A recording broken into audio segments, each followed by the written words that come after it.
But just to very briefly summarise, obviously the period this report relates to runs to June 2020. So for a lot of it, the Society's business was carrying on as normal with a fine programme of field meetings and indoor meetings and talks and activities, publications and so on, all of which will be mentioned as we go through. Towards the back end of the period, of course, we entered into the lockdown and the associated restriction on our activities. And when I was at that point thinking what I'd have to write in the annual report, I was thinking this is going to be a really depressing annual report because I will have to write and we've stopped everything and we're doing absolutely nothing, which was technically the position we were in June when the report ends. But as people will know, and as we can see live, we are of course now very active in things we are doing online, and there will be a talk, there'll be some report on the virtual talks program as well in the section that's coming further. So actually, I think we are now in a really positive place. The other thing I would mention is in the written annual report, which you'll have read, it was quite pessimistic about the membership number. We'd made a conscious choice when we weren't sure how much activity we were able to do to not chase people up who hadn't renewed their subscriptions, because you might well get a reaction along the lines of, well, you're doing nothing, we're not going to bother and this stuff. So we just kind of left it with a view that we'd pick them up at the end of the year. Now we've been doing stuff, we've been pursuing a membership a bit more, and membership numbers are pretty much back to where they were last year now. So that's really encouraging in a period when we've had to really change what we've done. The people have stayed with us, have stayed with us and stayed in membership. Anyway, that's enough for me. I'm sure I want to hear from all the other presenters. I haven't actually told them what order they're doing it in, which was a bit remiss of me, so it'll be a bit of a surprise. But I'm pretty sure first up I've got London Bird Club and Gehan. So if you're ready, Gehan, I will move to you. Thank you, David. Okay, so you're doing the slides, I see. We can move to the next slide. Yep.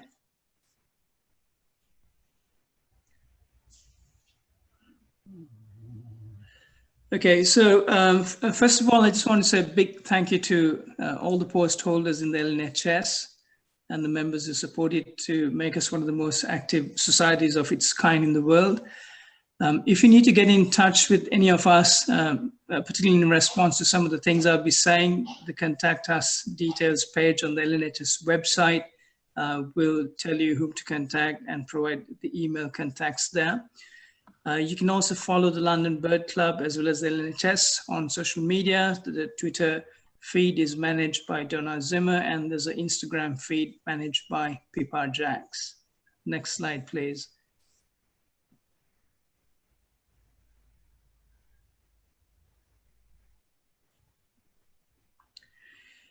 The London Bird Club typically in a year have a program of 6 talks held at Berg House from September to March. We've also begun a trend of having a joint event with the Marylebone Birdwatching Society. I'd like to thank the sponsors, John Beaufoy Publishing, Jetwing Safari Camp Yala, and Serendipity Retreats. The in-person meetings are a great place to obviously meet, network, go for a pint, etc. after the talk, and we hope to resume when conditions permit. Next slide, please.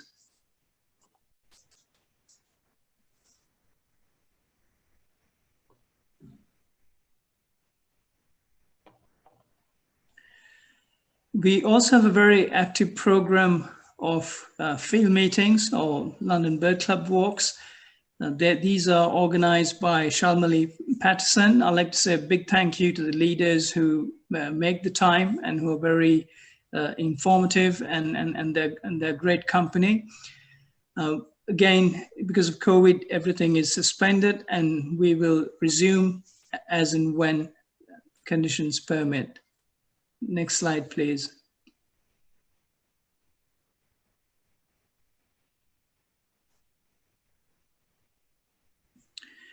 With the sites that we visit, there's a very broad geography from central London, parks like Hyde Park, to going east to Rainham Marshes, going north to the Lee Valley, sometimes even day trips by train to O Marshes. So we try to make the field meetings as accessible as possible, and it's a very good way to learn what London has to offer. Next slide, please.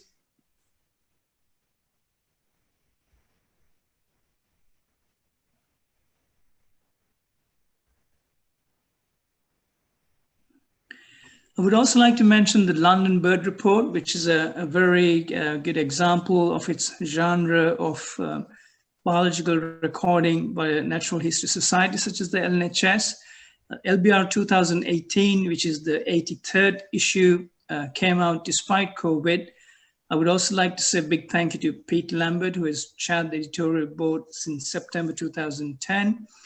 There's a huge team of people who put the LBR together. Altogether, there are about 50 people involved in the whole production process. So thank you to all of them. With Pete stepping down, there is a vacancy for somebody who would like to take on the role of being the chair of the London Bird Report editorial board. If anybody is interested, do get in touch with me or some of the editorial board people who are listed on the website. The editorial board are also looking for somebody who could be sort of a secretary or project coordinator to help administer things and to keep things ticking over. So there is an opportunity for somebody who might sort of want to get involved in this aspect of bird recording and develop their work skills. So do let me know if anyone is interested. Next slide, please.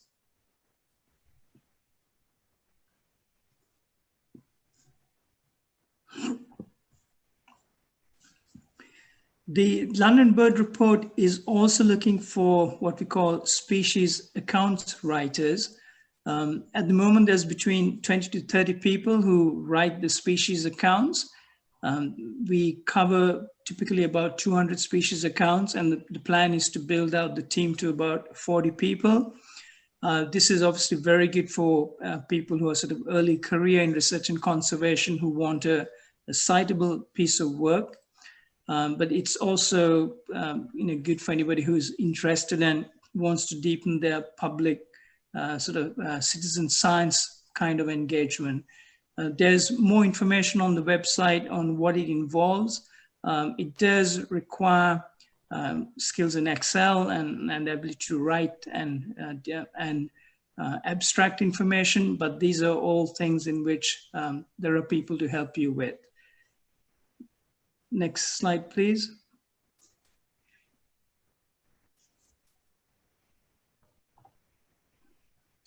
The London Bird Report also carries a papers section, which is edited by Dr. Liz Andrew. She would welcome any submissions for papers. Obviously, we're looking for something with a London or Greater London focus. The past papers from 2001 to 2018 are available on the website, so you can download the PDFs and have a look if this is something that interests you. There are also plans in place to digitize all the past London bird reports and have them made available online. Next slide, please.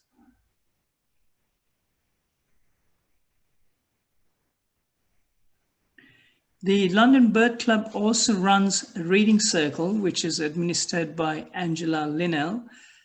This is a fantastic way to subscribe to a number of journals and to have a subscription price, which is a fraction of what the full price would be if you try to subscribe to it directly. So if you look at the price comparison, for example, for British birds, you could take a full private subscription for 60 quid, or as part of the reading circle, you get it for about 1/10 of the price. Next slide, please. Finally, this is just to say who the current officers are in case you want to contact anybody and follow up on the vacancies, or if you're looking to get involved, but you've got a limited amount of time. that's not an issue. Get in touch if there's any way we can help you or you would like to get involved. The last thing I want to say is, although the listing here is just of a tiny handful of people, there's at least 30 people who are holding posts in the London Bird Club and who help to keep things ticking over. Obviously, I can't mention everyone, but thank you to everyone who is involved in running it. And also thank you to all of you who participate in the London Bird Club events and encourage us to keep maintaining these events to the high standards that they're run to. That concludes the section for me. And so I'll hand you back to David, and I'll also say a big thank you to everybody behind the scenes who's administering this event, as well as the LNHS virtual talk series. Thank you very much. Thanks, Gehan. So we'll move on to Hampstead Heath. That's who I put next. Cat Duke, who runs our Hampstead Heath section. If you can give us just a few minutes about what's been going on with the reinvigorated Hampstead Heath survey. Indeed. So no slides from me. I'm just really not as well prepared as Gehan. Quick thanks, firstly, before I dive into the Heath, to all the LNH members who's helped us transition into the virtual world and enhance our online presence. Keiron Brown, Maria Roberts, Anka Marsh, David Howdon. Amazing job, guys. I know there'll be some talk about the virtual talk section later, and well done, Keiron, for sorting out the website a bit as well. But also want to thank the LNH members who've embraced these changes and kind of adapted to the new tech-led environment. I say tech-led, it's obviously still led by our interest in wildlife and the habitats around us, but you know, it's a big adjustment. And the Hampstead Heath survey section has had to sort of deal with this transition as well and adapt to the new environment. Pretty sure there's a nice metaphor in there somewhere. So my biggest thanks in terms of this committee, obviously all the committee members, but our new chair. We welcomed in a new chair, Liz Andrew, who was voted in at the Hampstead Heath section, Hampstead Heath survey section AGM last month. A little bit more on that briefly later. But all the committee members, the walk leaders, supporters from other bodies involved with the Heath, that includes the City of London, particularly their ecologist, Adrian Brooker, who is very receptive to the work that we're doing and to the changes that we might recommend in terms of habitat management in favour of the biodiversity of the Heath. English Heritage as well, with whom we have started work over the last year, a little bit more on that later. So looking at the period 1920, so June 19 to June 20, we in total in 2019, we did 11 forays onto the Heath, 11 sort of survey walks, if you like. 8 of those were since the June 19 period. In 2020, obviously things changed. We did have another 11 scheduled. 2 of those were done, one in February, one in March. But obviously since then, the formal walks, because of lockdown, have not been taking place, but there has been monitoring occurring. There have been some private within government guidelines, some sort of private forays with myself and a couple of other people. I want to thank David Carr for helping with spider surveying. Tony Madrick, who's going to be giving us a lovely talk after this AGM, has also gone out with me to look at bees and flies. And I will be, for the next London Naturalist, able to collate quite a bit of good survey work that's taken place despite lockdown. So we will have plenty to report on that. And of course, the latest London Naturalist has just landed on all your doormats, I hope. So you can have a good read on what the survey has achieved in the last year. David Howdon did mention in this intro that obviously it is a revived section. The Hampstead Heath survey section did suffer a demise some years ago when the people who were sort of running the section were no longer able to continue. They had great successes like the Hampstead Heath Millennial Flora project, which is available on our website. But then after a sort of a soft relaunch of the section, where I kind of was working with a sort of a temporary group to try and get things up and running again, we did last year put a formal committee in place. And that meant that we could actually sort of really get things going again in terms of formal section work. Now we've gone from the soft launch in 2017 from around 6 Hampstead Heath survey field events in 2017, over double that in 18, 19 and 20. Obviously, as I said, it crashed in 20, but we have done private But our aims are to really try and just help the bodies who run Hampstead Heath to manage the area better for wildlife and for biodiversity. And we share all of the data that we collect with those bodies. And also to encourage the general public to appreciate the Heath's biodiversity and conservation value. And I think we're fulfilling these aims really, really well at the moment. There has, before lockdown, been really positive public engagement in our surveying work, and the walks, you know, we have, you know, 18 to 20 people on some walks, and that's a very positive thing. We also go out with smaller groups and get some more work done there. So I think it's been a great success. I'm really looking forward to the future. Some of the things that have happened over the last year, just in terms of the specifics of species finds, we're still finding new species, a spider called Anaphana numida, which was a spider species only affirmatively recorded in the UK for the first time in 2017 in the whole of the UK.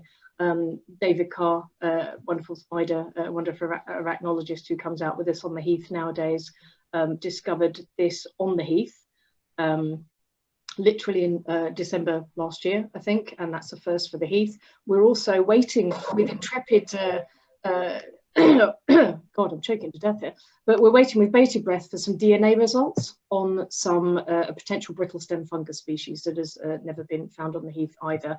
So it's all working really well. Lockdown is challenging the Heath a wee bit in terms of people straying off the usual beaten paths and squashing areas and so on that they didn't have before. But I think the future is bright. We do look forward to going back to the walks with the public.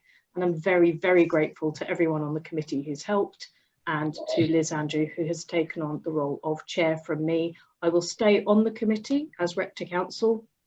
But apart from that, thank goodness, I can perhaps concentrate on getting out on the Heath myself a bit more and enjoying it, which is very much welcome. So thank you, everyone. And thank you, Liz. And that is it from the Hampstead Heath survey for now. Thanks, Kat. That's really good. So we'll move on now. Ask David Bevan if he's able to say a little bit about the activities from the botany section. Yes, very brief contribution from myself. I think first of all to say that botanists are very much alive and kicking. Extremely frustrated by the privations of COVID that we're not able to take people around and so show some of the plants that make London the exciting place that it is. But there's a lot of work going on in the background. We continue to work very hard on the projected new flora, which Mark Spencer's been putting a huge amount of work into, and that will become evident when that in due course arrives. I am not going to go into great detail about all of our activities, but simply to say that one of the things that we do pride ourselves on, I think, is the newsletter. The newsletter contributions from the botanists, I think most of you will agree, are an excellent aspect of the work that we do. And we've also got involved, as we will be discovering shortly, in the talks program that we do. That's really all I need to say, I think, at this point. Thank you. Thank you, David. That's really good. And I will move us on now to the E&E section. I should really say what E&E stands for, but I'll let Keiron do that himself. So over to Keiron. Hi there. I'm still waiting for the slide to come up, David. I think there's a bit of a lag. So Ecology and Entomology section, or E&E section, covers everything that the other taxonomic sections, the Bird Club and Botany, don't. So Botany cover fungi and lichens as well. So we cover all the invertebrates, the mammals, the reptiles, amphibians. We don't have a fish recorder. We also cover geology, so it's quite broad. Rather than go through the activities that we didn't do this year, I'm just going to pull out a few highlights. I'm aware of time, so I'm going to go quite quick. One thing I really want to explain and thank everybody for their help with is this year we launched the LNHS iRecord activity. So that is an activity on the iRecord platform that allows us to collate records in one place. So as you can see from the list of forms there on the right hand side, it allows us to gather records about specific types of records about different groups as well. So we've got 26 people actively signed up to that and sending in records. That's 370 species recorded and 978 records, and that's in addition to the records that come in through our other recording mechanisms with the various E&E recorders. Next slide, please. I want to give a bit of a case study about the iRecord activity, and that's mammals. So our mammal recorder, Clive Herbert, has been saying for some time that he doesn't get as many records as he used to, as he should. So back on the 19th of September, I looked at what iRecord data we got in, and we had records for 5 species: grey squirrel, hedgehog, red fox, badger, brown rat, and that had been through a little bit of promotion on our website and social media.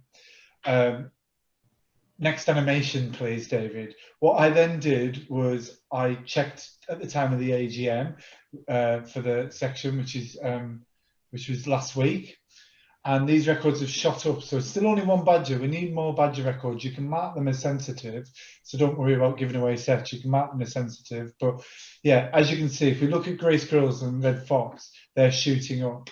What's important here is these are distinctive animals that everybody should be recording, and we should have loads of records, and we had relatively few. Bit of promo, and we've got more. So these are all records that will go to our recorders, that will be added to their data sets. So iRecord is proving to be a valuable tool for the LNHS, and there'll be more about that, I think, in the future as well. Next slide, please, David. So I want to talk through some of the individual highlights now that we've had. Next slide. Individual highlights that we've had from the E&E section, some interesting finds. So Tommy Root, our plant goals recorder, has reported that we've got a new UK plant goal. So this is a new species to the UK. It's a goal on a species of oak found in Totteridge, and it's previously only been found in continental Europe. So that's Genetia ceris, as I'm going to call it. Might be the wrong way of pronouncing it, but we'll move on. Next slide, please. I wish I could remember what it was before it's coming up, but yeah. So another interesting aspect of the work that I want to talk about is our London Butterfly Atlas. So I'm not going to go into much detail about this, but we're updating the previous atlas, which I believe was done in the 80s. Forgive me if I'm wrong about that. And our butterfly recorder, Leslie Williams, is currently working on all the data and mocking up the new atlas. So that's something really exciting that we should have more information on, and maybe even publish next year. So yeah, really, really big, exciting project that's coming on, and COVID-19 hasn't stopped Leslie working on that. So next slide, please. Back to a couple of interesting finds. And our bug recorder, Tristan Bantock, who's also the national recorder for shield bugs, has set in a couple of examples. So we've got the striped shield bug, Graphosoma italicum, which has been found at 2 sites in the LNHS area, both in Essex and Surrey. It's a very distinctive red and black species. You find it on umbellifers, such as hogweed, and we apparently have had what appear to be the first records of breeding colonies recorded on the British mainland. A second British record of Sciacorus hormolanatus from Chipstead Downs in Surrey has been found by Graham Lyons as well. Forgive my scientific name pronunciation, these are not my groups. Next slide, please, David. So I may get it wrong, so just bear with me on that. Unless it's an earthworm, I can't be confident about how it's pronounced. So another report from Tristan was about what I think is probably the cutest weevil I've ever seen. And that's the weevil Lixus iridis, which was found in Surrey on the southern edge of London. It's quite a large, spectacular, very charismatic species. You can imagine this is really easy to engage even young people, school groups with. It's got very pointed wingtips. Multiple sites have been recorded in Banstead, Calshorton, Beaches and the Croydon area, being found by a number of different people. Again, looking at hogweed, you might find this. We presume it's a horticultural introduction, but we're asking people, look out for this, put any records of it on our iRecord activity. Next slide, please, David. And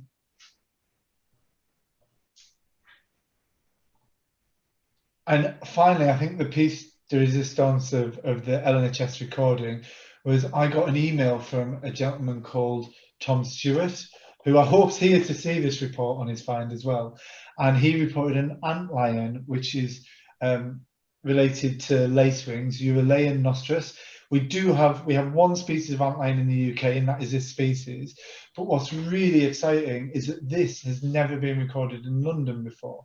And our moth recorder, Colin Plant, also happens to be the national recorder for lacewings and their allies, which includes antlions. And he was really excited by this. So it was recorded on the 10th of August in Highgate. So that's a fantastic first record for London, and even an important record for the UK. So for that recording scheme. Next slide, if there is one, David, or that might be what I was ending it on. No, it wasn't. I also want to say a thank you to Anchor Marsh and the British Entomological and Natural History Society.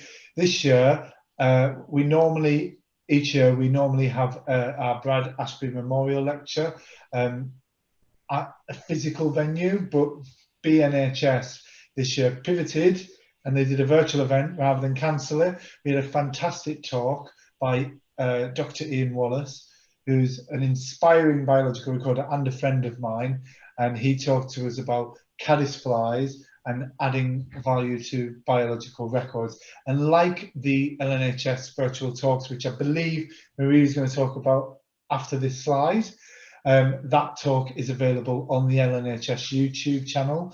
And just in case Marie doesn't stress it, what I'd say to everybody here is that if you've missed any talks, or if you want to know about our talks as and when the recordings go up, please subscribe to the YouTube channel and turn on notifications. That way you'll get to see it. But yeah, over to, I think, David to introduce Maria next. But I think that's it for me, E&E, unless there's another slide. There was another slide, Okay, but I can skip over it. It's a very quick thank you to Stephanie Skip, who took over our Facebook posting this year. Her posts have been absolutely fantastic. They're really, really inspirational. So I advise everybody to share what she puts on left, right and centre. Our Facebook's only as good as the audience and the people that share it. So please help Steph out, share her post. Let's get the message of the LNHS and the great work that we've done shared wider. And I think that probably is it, but this is a no. Yeah, you had yet another one, Keiron. You're forgetting all the stuff you've done. Exactly. Well, this is. I do want to end it on this slide. This is the last one, and this isn't something we've done. It's something we're going to do. We want to improve in E&E. We want to improve the way we're recording. So on the 12th of January, we're inviting all of our recorders, as well as London Back Group, to have a chat about how we share biological recording information within the E&E groups. So an invite has been sent out to all of our recorders, and we're going to look at how we share records locally with Giggle, who are the local record centre for London and the data custodian for the LNHS, as well as national recording schemes, particularly in E&E. That's particularly important because we have so many different groups that we record. So it's just to make people aware that we're looking at the recording policy of the LNHS, how we do things, and we want to make it easier for our recorders to understand what we do with their data and how we're making a difference with their data as well. And on that note, I am definitely ending. If there's any more slides, just close them down, David. Thank you, Keiron. That was really, really good. And good to see, yes, antlions. I'm not sure I'd have expected to see one of them in London. Well, I haven't seen it, but anyway. So next I'm going to ask, well, that's basically the end of these sections reports, one of the various sections who've had reports. I'm going to ask David Allen, who's our librarian and has also been working on some really interesting digitisation projects, to give us a brief update on where things are with those activities. David, over to you. Right. I'm afraid slides and Zoom are a step too far for me. So you've just got a talking head, literally. The library was closed for 3 months of the period under discussion. And there's been no access since the end of April. We've had 2 committee meetings, one of them for real, one via email. And I imagine another one is due over Zoom any moment. We've added 23 books to stock, Nobody's been able to get at them. They're sitting in a pile behind me on the floor at this very moment, including the Handbook of the Bees of the British Isles, Vickery's Folk Flora by our own Roy Vickery, Flora of Cambridgeshire, and the Lepidoptera of Perivale Wood, 2nd edition. Very pleased to see that. Can't estimate the number of visitors, but there have certainly been none from April onwards. One thing I have done is to venture into the wild ecosystem. This is Facebook, where the dominant life forms are Keiron and Stephanie, and try publicising our library accessions there.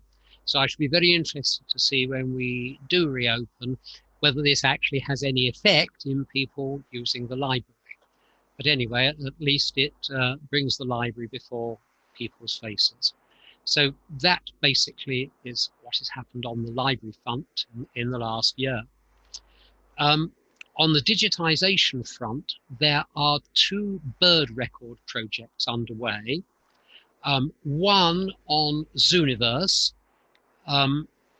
The records from 1970 to 1979, the bird records from 1970 to 1979 are now transcribed.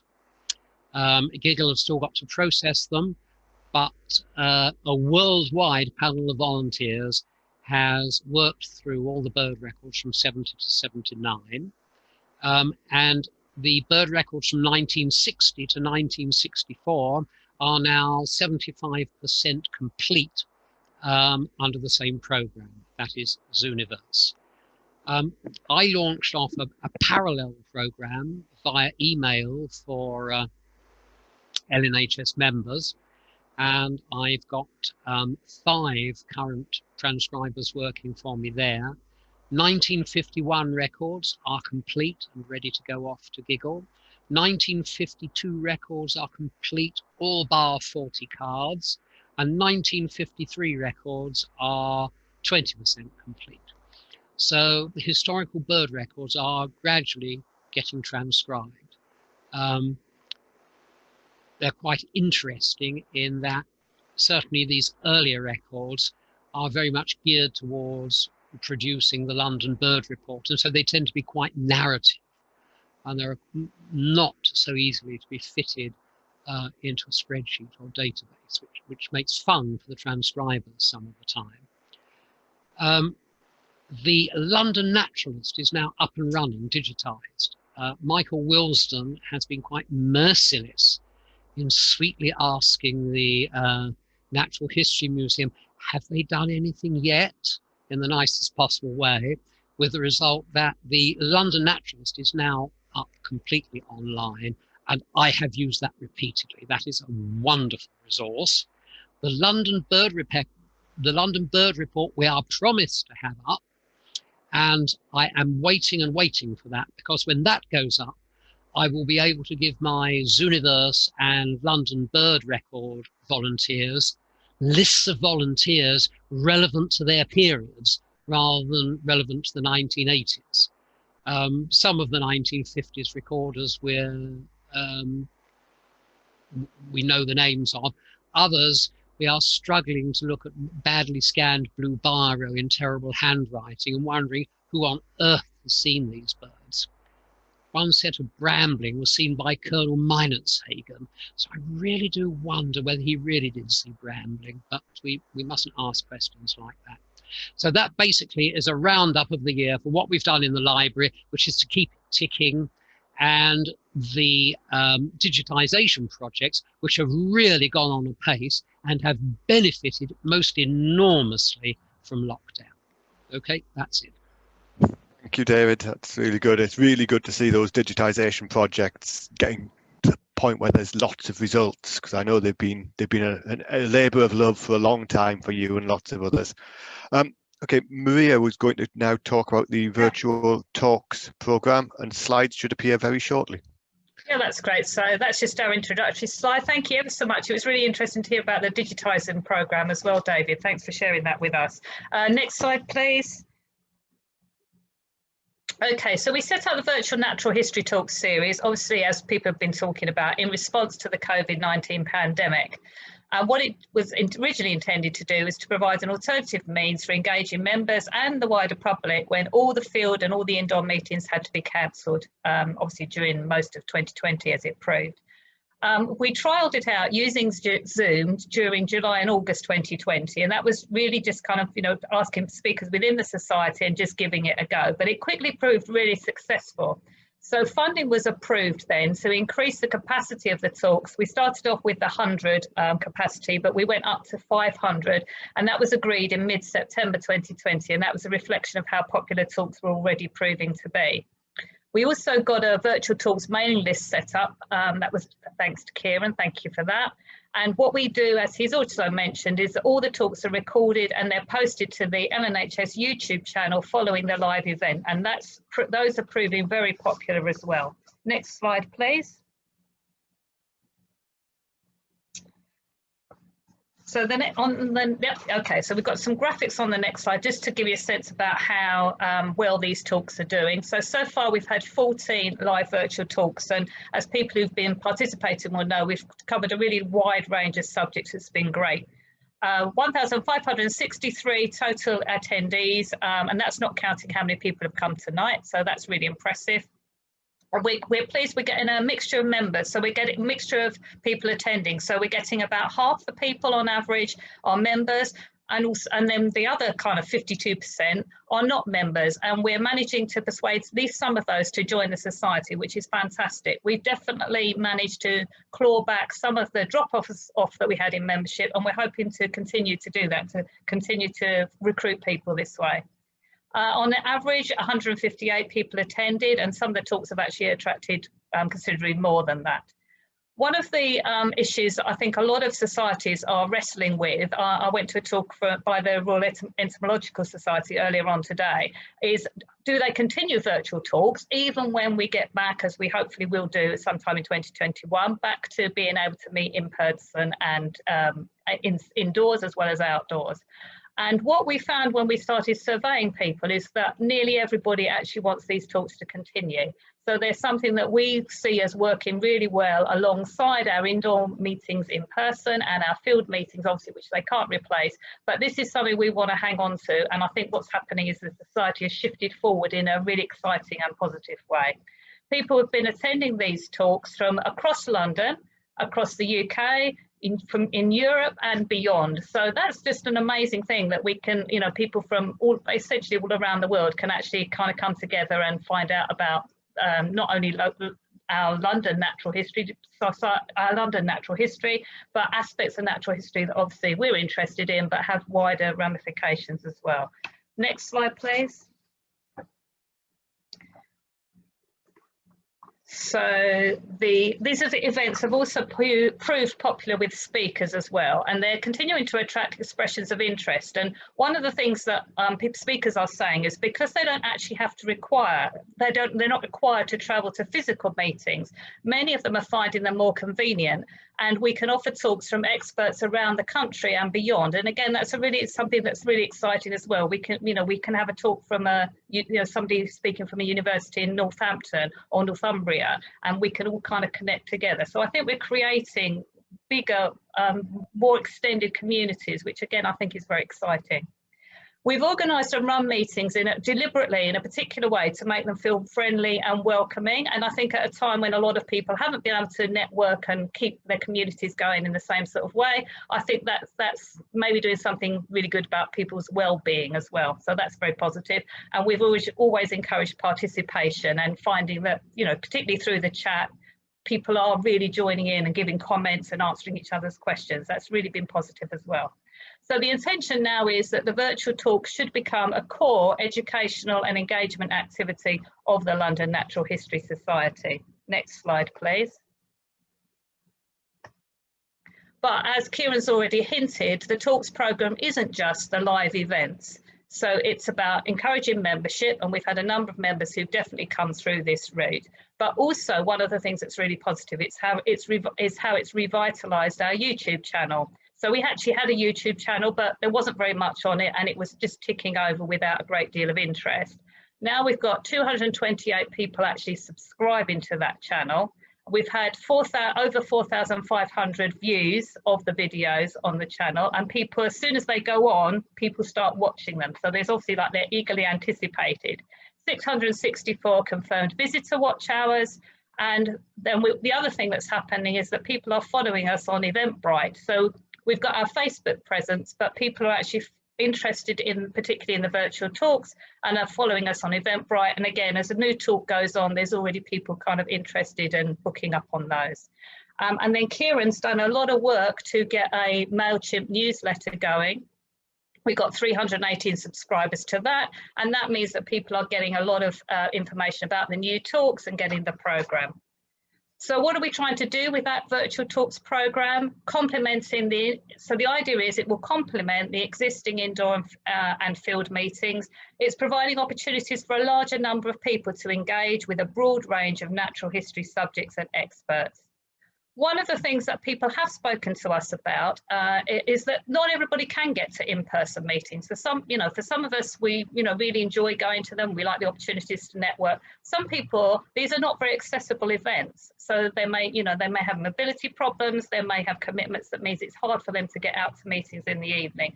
So one of the things that's really important is to improve the accessibility of the events program to members and to non-members that have difficulty in attending in-person events. And that's come up specifically from a number of people, and we think that's a really important thing to bear in mind. We also want to expand the reach of the LNHS to new audiences. This, again, the meeting today was about outreach and about how important that is to societies, and we have kind of obligation to do that, I think. And this is a way of expanding the reach to new audiences, both within and outside of London, and it's a way of recruiting and encouraging more people to join the society. One of our charitable aims, a key charitable aim, is to foster the appreciation and study of London's wildlife and natural environment by engaging and informing both members and public alike with a variety of activities and resources. And we feel the Virtual Talks programme fits in really well with that. Just a quick, I'm not going to dwell on the cost, but it's essentially, it's a very good use of financing. It doesn't cost us a great deal. The large meeting add-on costs us a bit, but it's well worth spending time on. One thing I do want to dwell on briefly though, is to actually say we really would like some more people to get involved in this programme. There are 3 permanent roles that you need in order to plan and promote the programme. And at the moment, and for 2021, we're doing 1 event per fortnight.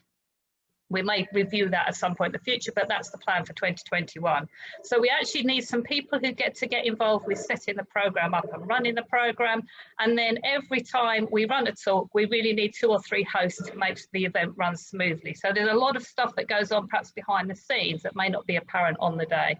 So please have, have a think about whether that's something you might like to get involved in.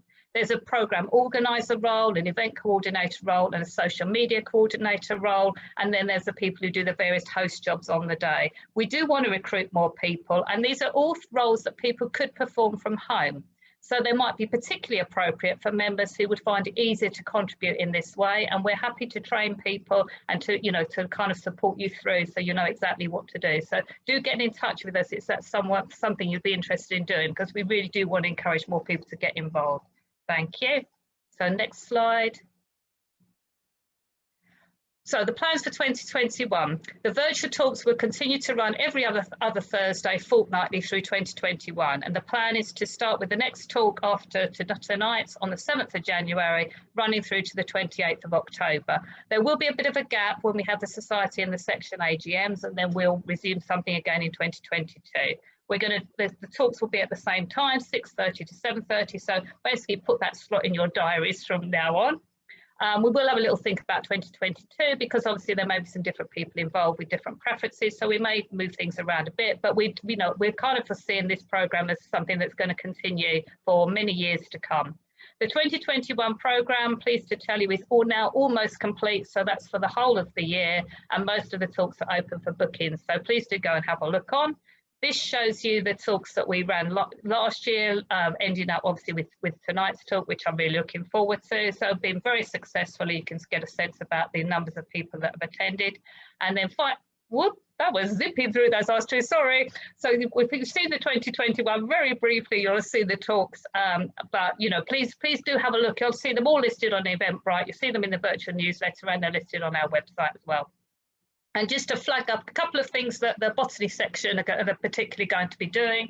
They're going to have a Best Botanical Photos session on the 28th of January, and that actually is an open session. So people who, if somebody's got some, you know, nice photos from 2020, even if it's just local plants, interesting things that they'd like to share, then please get in touch with the Botany section, and you can actually participate and be one of the speakers at that meeting.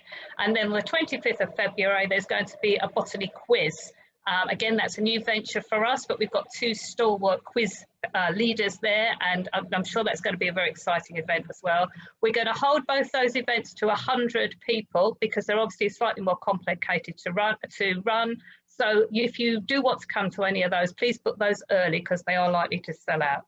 And that's basically it. The last thing is just going to show you the team. I just want to thank the 3 other people involved, Keiron Brown, David Howdon, and Anki Marsh. Without them, these talks would not be happening, and the society would be in a very different place, I think, to where we currently are, which feels very positive. And thanks also to all those who've helped with identifying speakers for the talks as well. That's been fantastic. We've had a lot of suggestions, and that's led to a lot of interesting talks being set up for members and the public alike. Thank you very much.